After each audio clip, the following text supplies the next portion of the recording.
pruebas o test, qué tipo de pruebas existen en estos momentos para determinar si una persona tiene SAM o si hay test genéticos que puedan determinar si hay una predisposición a tener el SAM? Perfecto.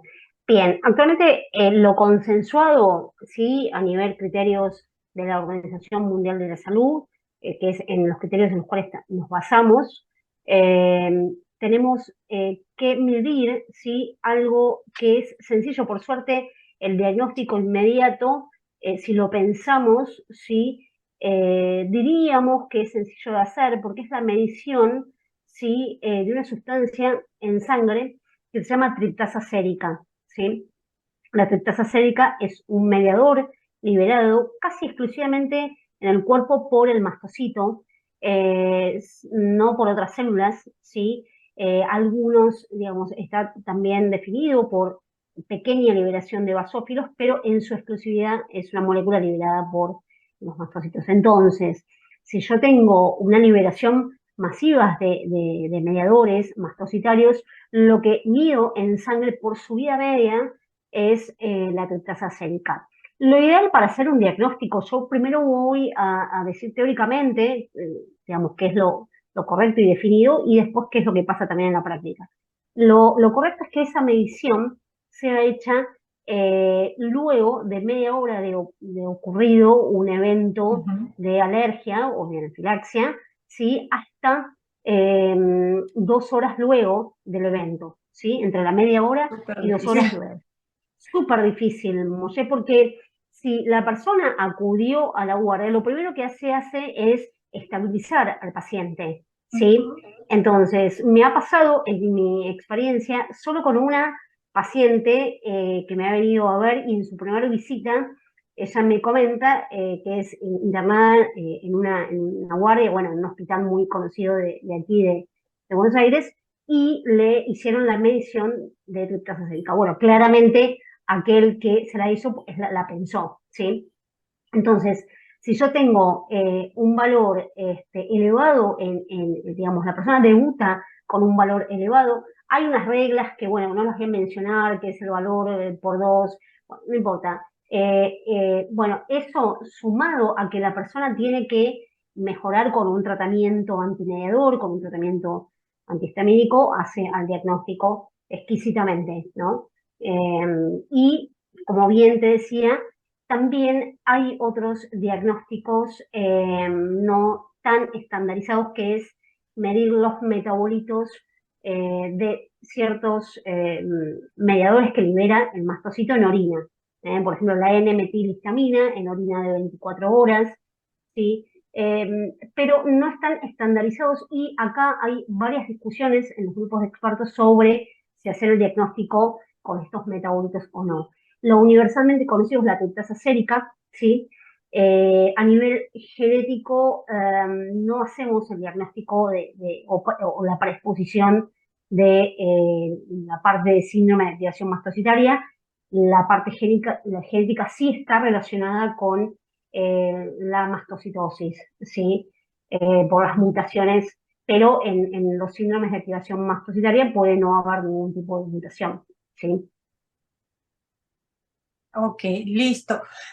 Justo regresando a la primera parte, ahí nos podemos dar cuenta que si de por sí hay un desconocimiento de que la persona pueda tener o no reacción o esté en esos momentos teniendo una activación, ¿por qué? Porque van a buscar las ronchas, regresamos a casi lo mismo que hacen o conocen todos los médicos en general o los internistas que atienden en un hospital. Ya empezando por eso, que hay mucha gente que no es tratada por el desconocimiento de esto, es mucho más difícil poder tomar un test, ya llegar hasta todavía ese nivel, porque hay muchos hospitales que creo que ni hacen esos test, porque aquí en Estados Unidos mismo no lo hacen. Claro, claro, exactamente. A ver, estamos hablando de, como dije anteriormente, de patologías poco frecuentes. Entonces, si no lo pienso, no lo voy a buscar, ¿sí? Y no todos los países, eso sé que decís, es muy importante, no todos los países tienen el reactivo, tienen la triptasa sérica, ¿sí? Y esto lo digo porque, bueno, Hay pacientes que consultan de muchos países, sobre todo aquí, de Latinoamérica, y no en todos los países hacen, por ejemplo, las tasas. Si en el país de origen no se realiza, la muestra se envía a analizar al país eh, que sí, en cual sí se analiza. Y de ahí también la variabilidad eh, de lugares, ¿no? Porque dentro del mismo país, en ciertas ciudades se analiza, pero en otras ciudades no, entonces, sí, es la verdad que ahí es una zona gris en la cual se cae el diagnóstico, ¿sí? El hecho de que la persona, como usted dice, no tiene que ser tratada. Entonces, cuando ya se sabe o tiene que dejar el medicamento por cierto tiempo, creo que ni siquiera es por que en ese momento no tiene que ser tratada, sino que hay muchos que ya lo están tomando por medidas preventivas, Ujú. o porque han tenido una activación muy cerca a esa fecha o algo así, pero es muy difícil que se tenga o cuánto tiempo el paciente tiene que haber dejado de tomar los antihistamínicos para que le puedan realizar un test, por decir así. Bueno, ahí es un punto muy difícil y eso, Moya, ahí nos basamos más que en la teoría, tenemos que tener cuidado y depende de cada paciente. Ahí, como todo, estas patologías en cada persona se manifiestan de manera diferente, entonces cada cuerpo sabemos que es único y ahí tenemos que personalizar mucho, es decir, si yo tengo una persona donde le quito los antihistamínicos o los antimediadores que esté tomando y es muy reactivo o muy predispuesto a hacer reacciones, claramente que no son personas eh, que le vamos a sugerir que ante una prueba de tritasa suspenda los antihistamínicos. Es un balance de riesgo-beneficio que se hace en medicina. ¿Sí? Ahí dejamos de lado eh, la parte teórica y tenemos que, bueno, que priorizar, claro, justamente tenemos que priorizar la salud del paciente y no el diagnóstico de conveniencia médico, ¿no? Para no poner en riesgo la salud. Entonces, bueno, en aquellos que logramos una estabilidad y sabemos que bajando la medicación logran un cierto control de síntomas, son aquellos candidatos que podemos quitarle la medicación por lo menos, no sé, 24 horas antes de la medición de triptasa. ¿Mm? Okay. O para poder hacerlos comparables, me imagino. Claro, exactamente, exactamente. Es lo ideal, ¿no? Libre de medicación, pero bueno, después está la realidad. Aquí lo que ellos aquí hay un cuadro, no sé si lo ha podido ver, de repente en algún momento lo comparto con usted, pero lo más seguro es que usted ya lo haya visto, en donde dicen literalmente, y es mi caso, o sea, dicen salieron positivos los test y por el otro lado dicen el tratamiento funcionó. Y si el Ujú. tratamiento funcionó, la persona es diagnosticada. No sé si eso está en los libros o es un nuevo criterio, pero literalmente lo tienen en un cuadro aquí, en algo oficial, Sí, ¿no? En Estados Unidos. te refieres a la tríada diagnóstica. Estamos hablando de la tríada diagnóstica, es decir, la tríada diagnóstica para el síndrome de activación mastocitaria es la presencia de síntomas, como dije yo, ¿no? La afectación de sistemas, eh, la elevación de la tritasa sérica, es nuestro ideal, y la respuesta a los fármacos. Sí, tiene que haber respuesta a los fármacos para poder decir que hay un síndrome de activación mastocitaria, hablando de antihistamínicos y antimediadores, ¿no? Hablo de antimediadores, O por sea, para ejemplo, un diagnóstico, de todas maneras, tendría que haber también la prueba en los test, tendría que salir alguno de estos test o el test de comparación positivo, o porque mira, imagínese sí, si no no se ha podido siempre, llegar a eso y el mm, paciente llega a una emergencia sin un diagnóstico no o un esperamos, prediagnóstico, ¿cómo lo acá, manejarían en buena, Latinoamérica? Acá, honestamente, a mí me diagnosticaron sin tener pruebas de sangre o de orina, que fueron las que hasta ahorita las tengo pendientes, llevo como un año y pico, porque no puedo durar, acá me piden 15 días sin un antihistamínico, y Claro. yo no puedo durar esa cantidad Claro, de eso es tiempo. eso es el caso que bien estoy explicando, que no podemos dejarte tantos días sin medicación. No, bueno, la respuesta ahí, vamos a la experiencia, digamos, ¿no? Esto que acabo de nombrar, esta tríada diagnóstica, están los consensos, pero en base a nuestra experiencia, bien podemos hacer un diagnóstico sin la prueba mediante. Si la persona presenta los síntomas y responde a los antihistamínicos y otros antimediadores, puedo hacer el diagnóstico. ¿Sí? De hecho, nos pasa en la práctica. Quizá me escucha otro colega y me encuentra que es un delirio, pero no, pero lo hacemos. Por eso nos pasa, bueno, para eso siempre existen los congresos y los meetings internacionales para discutir estas cosas.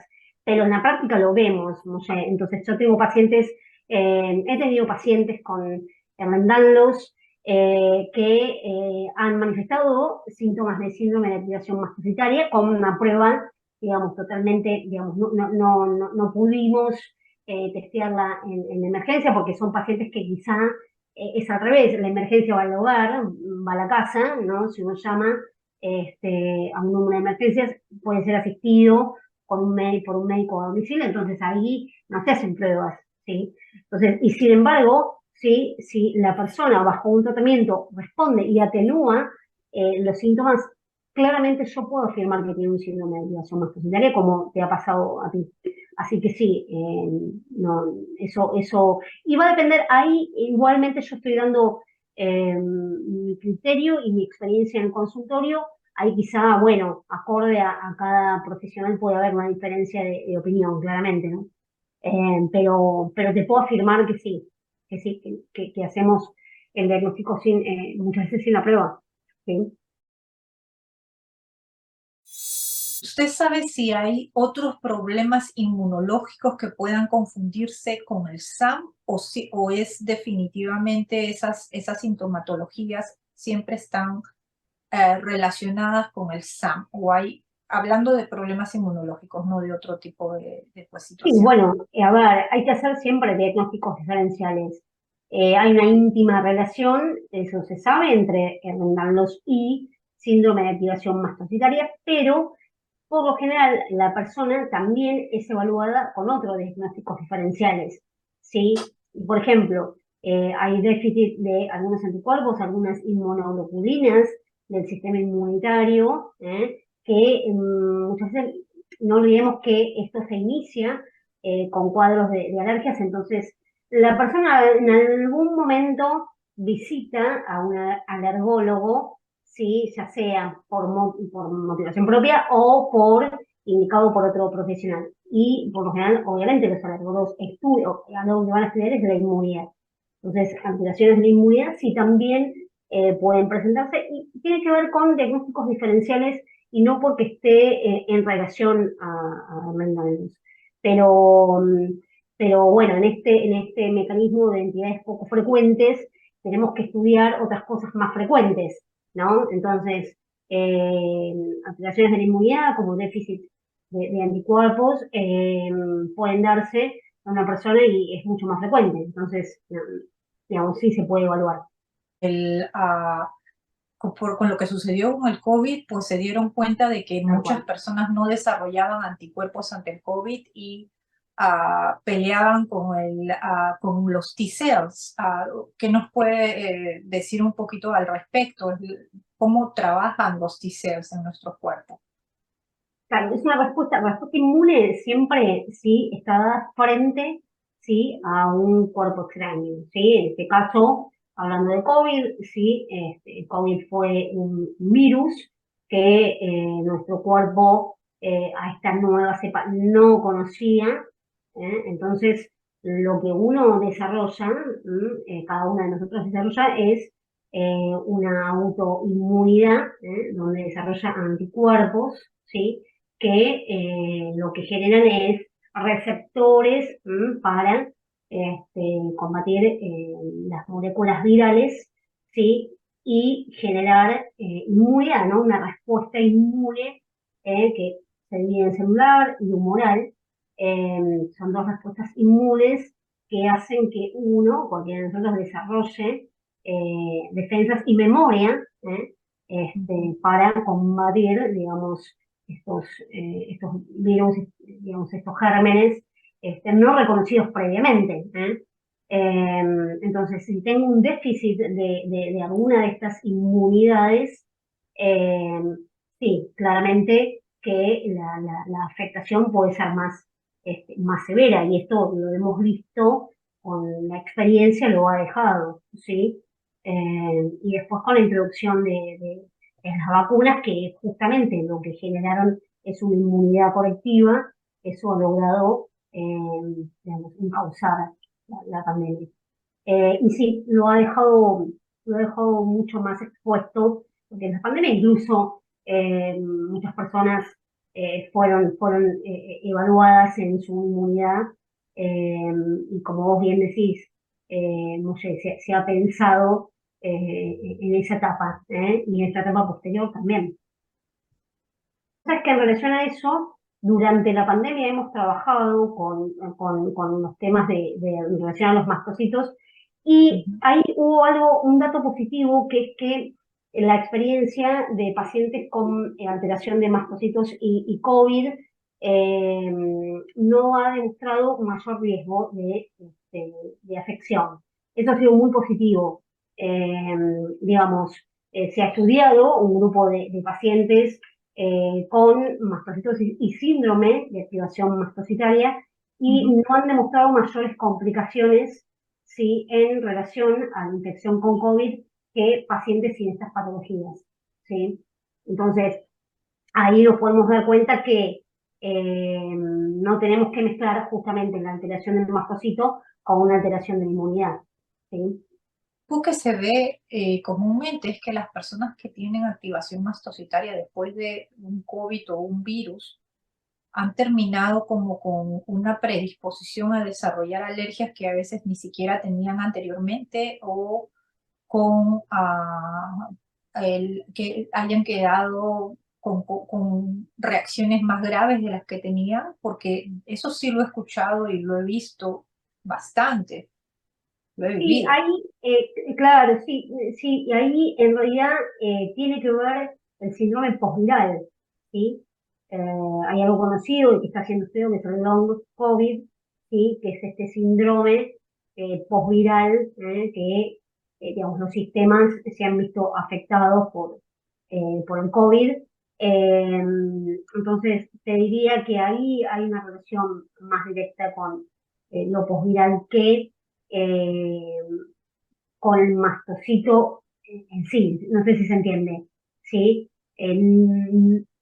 Digamos, claramente cada uno va a tener una patología de base donde los síntomas se pueden exacerbar, pero pueden tener que ver más con long COVID que se está estudiando, que con que el mastocito sea, digamos, tenga una relación más complicada con la parte viral, ¿sí?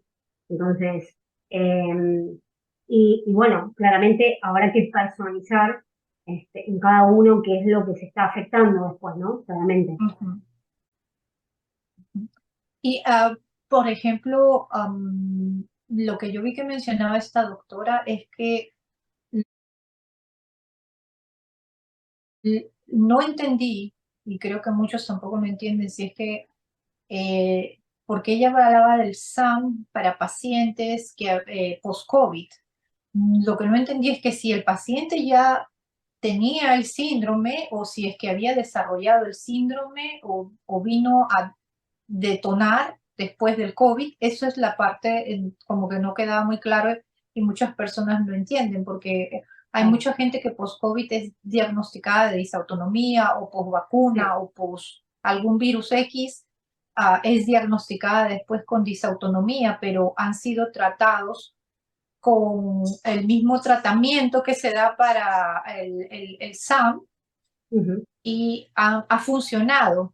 ¿Qué es lo que usted opina al respecto? Es más, aquí en Estados Unidos, la famotidina, porque ellos decían que esto ocasionaba una lluvia de histaminas, y Ujú. entonces la famotidina se convirtió en en uno de los tratamientos número uno durante el COVID Ujú, como el post-COVID, ¿no? Como un ujú, antihistamínico que podía ayudar con eso. Pero bien. lógico, las personas después de eso, muchas, no todas, muchas quedan, pasa un año, ya ha pasado año y medio y continúan con los síntomas, muchas veces no han sido tratados, ¿no? Con antihistamínicos, pero continúan con esas preguntas de si puede haber una posibilidad de activación mastocitaria. ¿Nos puede aclarar un poquito el Sí, panorama a sobre ver, este tema?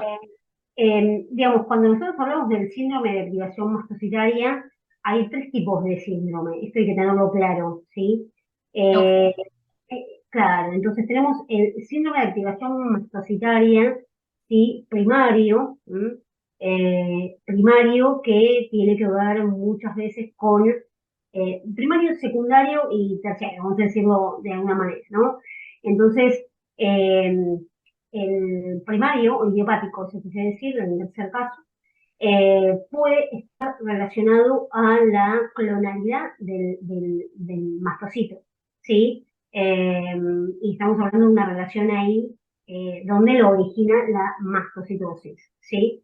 ok. Secundario, cuando hablamos de secundario a otras afecciones. Por ejemplo, podemos nombrar secundario al renal, ¿sí? Justamente por esta fisiología, esta fisiopatología que yo expliqué en su comienzo, ¿sí? Y Ok. después tenemos el tercero, que se llama idiopático, que es de causa desconocida, ¿sí? Entonces, ahí cuando hablamos de causa desconocida es porque justamente no hay una clonalidad, no hay mastocitos patológicos, no hay otra enfermedad subyacente, ¿sí? Ok. Entonces, hablamos de causa desconocida. Entonces, ahí podemos englobar a ese conjunto de pacientes, no sé, que vos estás mencionando, ¿sí?